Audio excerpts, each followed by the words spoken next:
The gift of mental power comes from God, divine being, and if we concentrate our minds on that truth, we become in tune with this great power. All things have a frequency and a vibration. The truth that we can heal, we must learn again. Medicine is in our hearts and also in the heart of that which we call the universe.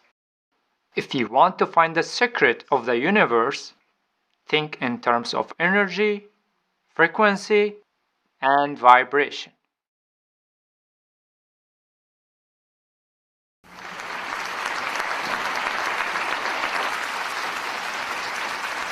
Hi. Thank you.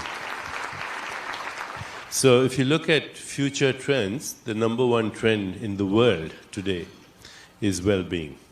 Even when our disease doesn't go away, ultimately health is that wholeness that allows us to go beyond the fear of our own mortality, of our own death.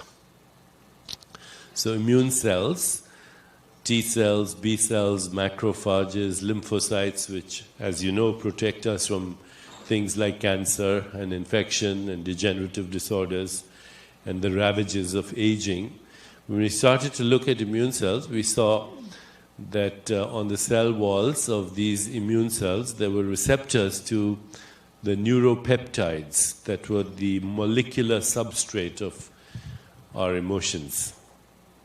Which means your immune cells were eavesdropping on your internal dialogue. Somebody inside you is having a conversation with themselves all the time, and your immune cells are listening.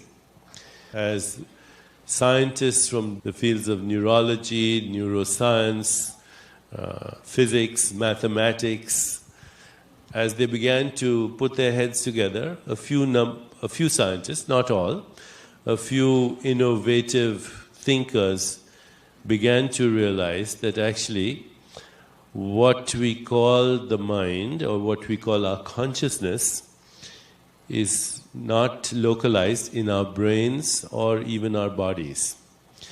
That the real you cannot be squeezed into the volume of your body and the span of a lifetime.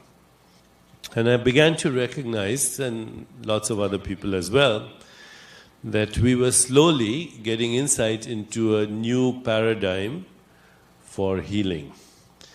And that new paradigm for healing is very important now for you as healthcare providers, for you as part of a larger organization, for you who are actually at this moment in a place where there is some discomfort, where there is some uncertainty, where there is some ambiguity, where there is some stress.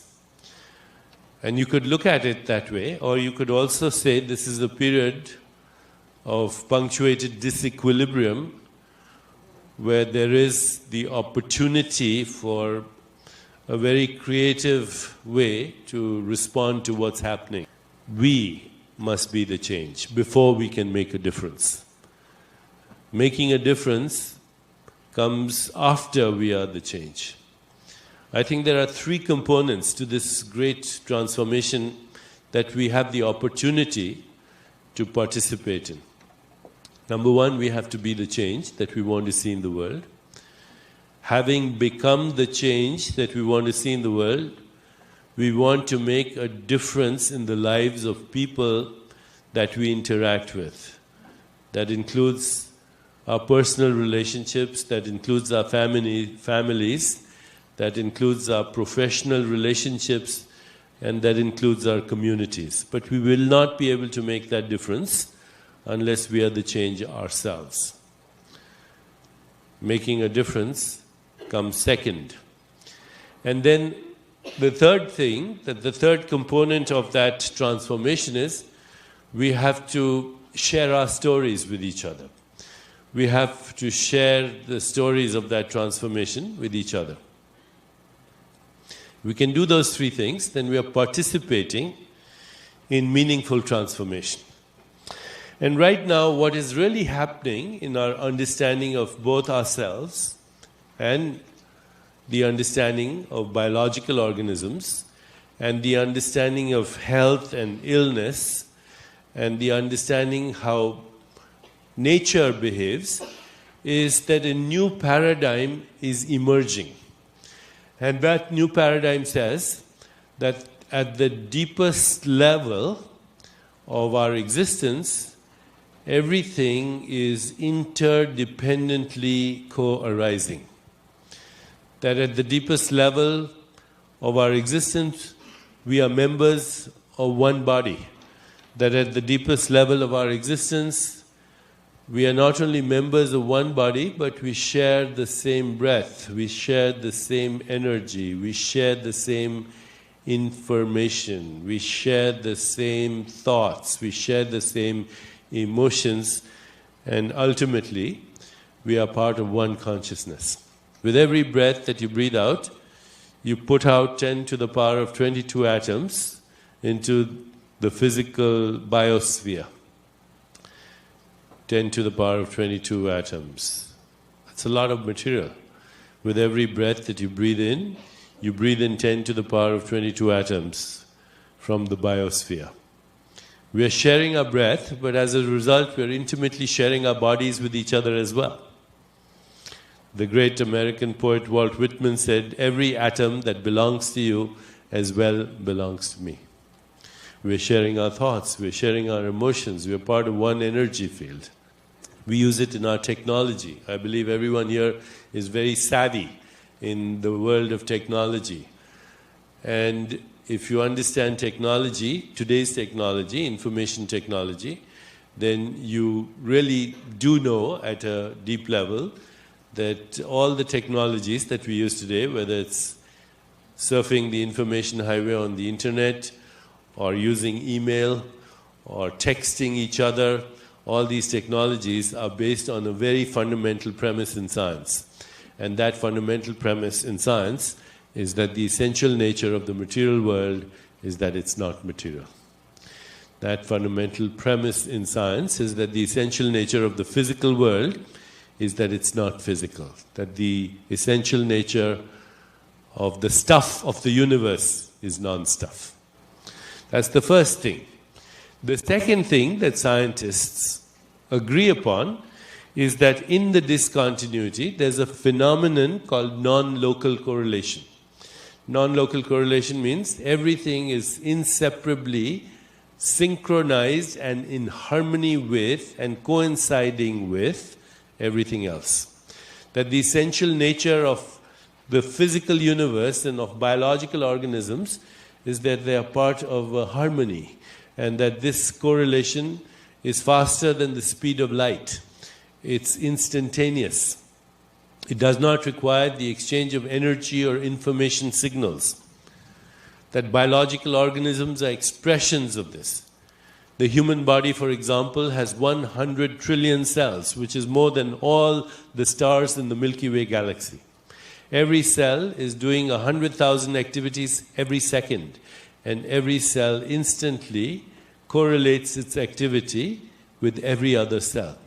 How does a human body think thoughts, play a piano, kill germs, and remove toxins, make a baby all at the same time?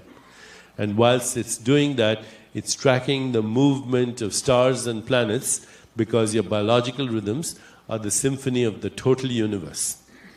If we weren't thinking mathematically, we would not call this non-local correlation. We would call it omniscience, omnipresence, omnipotence. A non-local intelligence at the fundamental levels of nature that is simultaneously orchestrating the infinite diversity of what's happening in the universe and synchronizing it with each other. That's the second attribute of the discontinuity. The third attribute of the discontinuity is that it proliferates with uncertainty. And the more the uncertainty, the more the creativity. Professor of physics and fundamental particle physics at Princeton University just died at the age of 96. And Dr. Wheeler said something very important many years ago. He says one of the most fundamental premises in the new physics is that the physical world does not exist unless there are conscious beings looking at it. So unless there are conscious beings, this is called observer effect, unless there are conscious beings looking at the physical world, it remains a vibration. It remains just a radically ambiguous and ceaselessly flowing quantum soup. If these are the qualities of our essential nature, then is it not important to understand our essential nature? Is it not important to know that this is the place from where we can bring about a new wholeness and a new healing?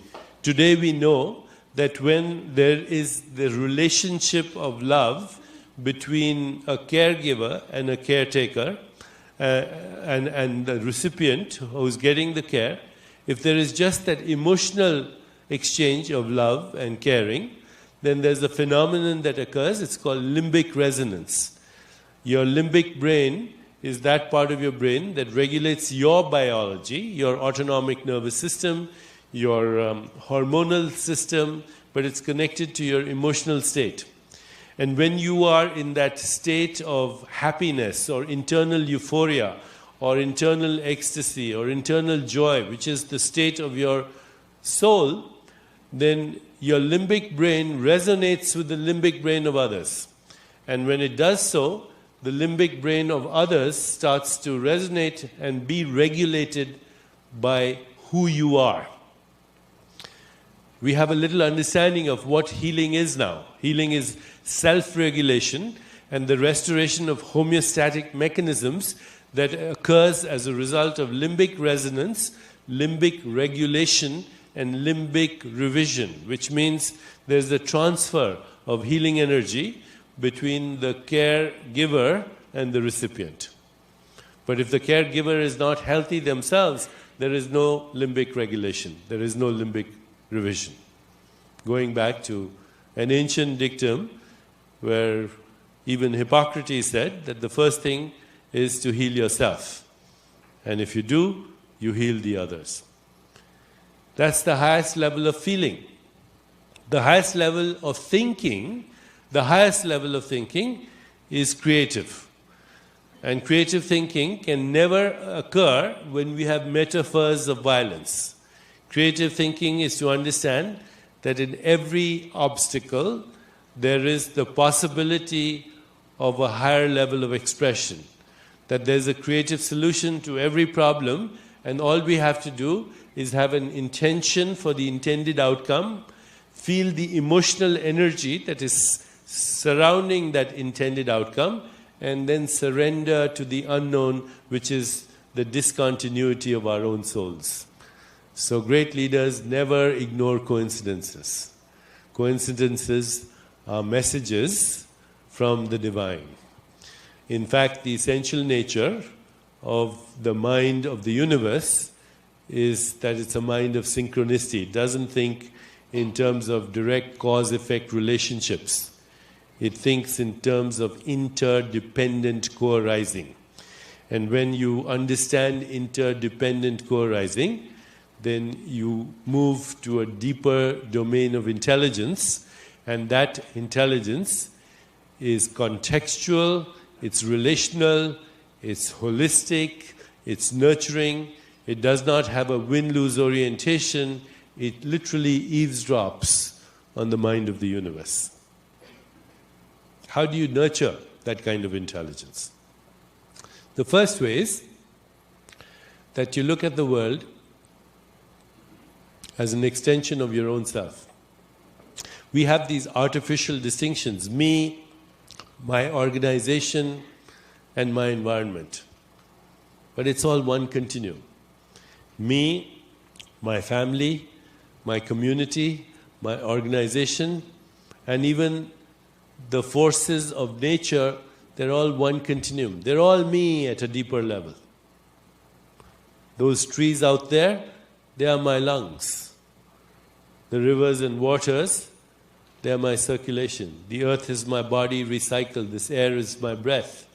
And since we are intimately sharing our breath and organs with each other, we're all that single consciousness. When you shift your awareness from your skin-encapsulated ego to this deeper domain of awareness, then naturally you will orchestrate coincidences and synchronicities, because at the deepest level, everything is interdependently co-arising. The second way to nurture the experience of coincidence is to be emotionally free, to be free of resentments and grievances, to actually have the ability to forgive. Human beings are very interesting creatures. They say if you kick a dog, if you injure a dog and you badly injure it and then you leave it alone and you come back into the room 20 years later, the dog will remember and it'll attack you. But unlike a human being, it won't plan for 20 years how to get even. We are so burdened by the trauma of the past, so anxious about the future, that we forget to be. And when we forget to be, we seek happiness through outside sources. As a physician, I used to always ask my patients, I said, why do you want to be healthy? And they would in the end say, I want to be happy. And I realized that people had this idea that if they were healthy, they'd be happy. If they had the good relationships they wanted, they'd be happy. If they had money, they'd be happy. If they were successful, they'd be happy. It isn't that way. It's the other way around. If you're happy, you will be healthy. You'll make the right choices. If you're happy, you'll create the right relationships. If you're happy, you will also be successful. So happiness is the goal of all other goals. And all the research in happiness shows that the best way to be happy is first to shift the way you see the world. Look at it as an extension of your own self, your own creation. Wherever there's an obstacle, see an opportunity. Learn to be. But the easiest way to be happy is to make somebody else happy.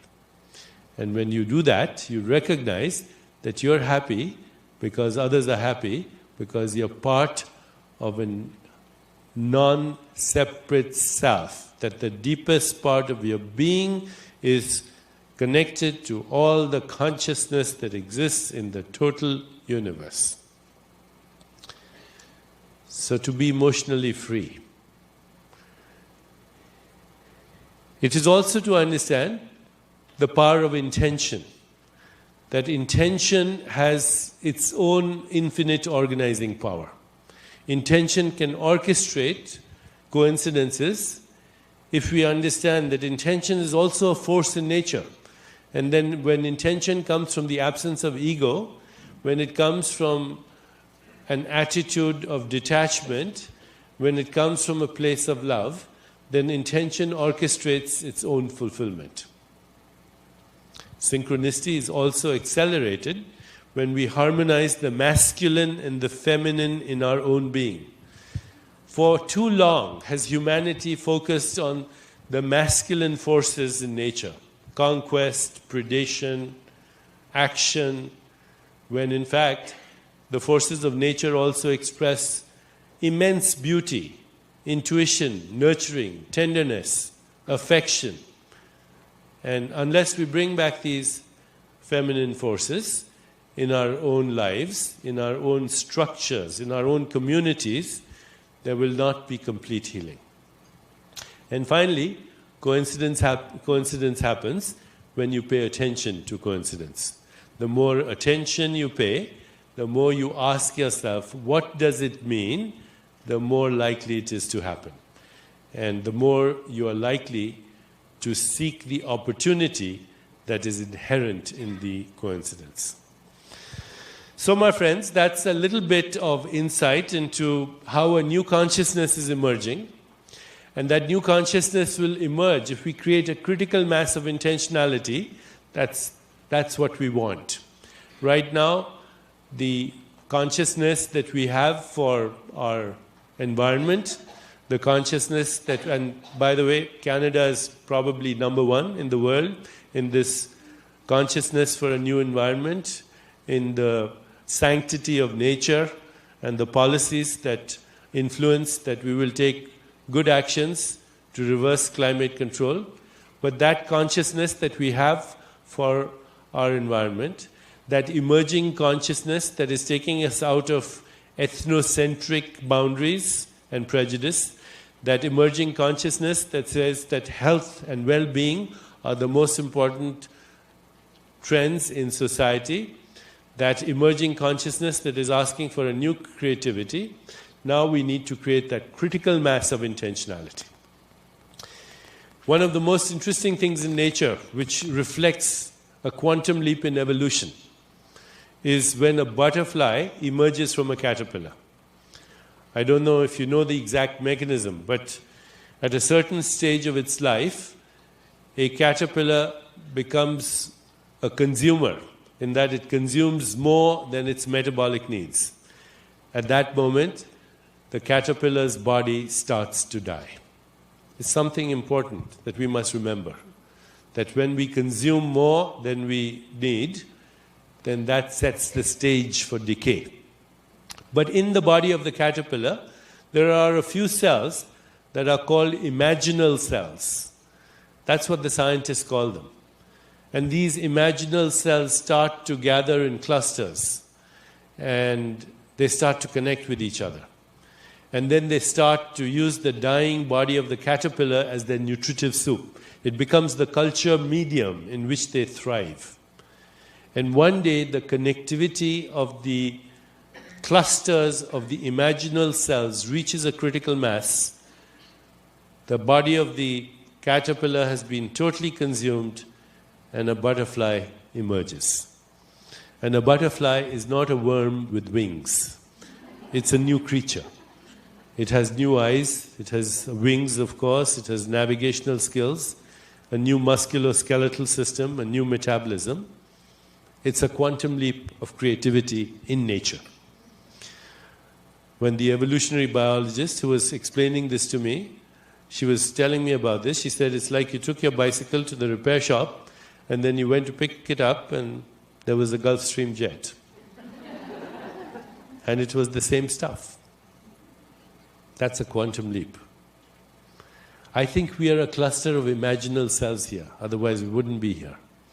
And like us, there are clusters of people with a new longing and a new imagination everywhere in the world. Now we need to be the change.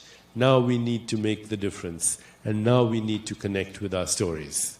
And if we reach that critical mass, we will give birth to a species that we never imagined we were. Rumi, in one of his poems, says, when I die, I will soar with the angels. But when I die to the angels, what I shall become, you cannot imagine. Because then I'll have the imagination of an angel. Today, it is time to let the old paradigm die. It's the nutritive soup of the old paradigm, which was about me, mine, conquest, predation. A new paradigm is emerging. With that new paradigm, we will reinvent ourselves, but in order to reinvent ourselves, we have to let the old die. And furthermore, we have to resurrect our soul, our collective soul. So thank you very much.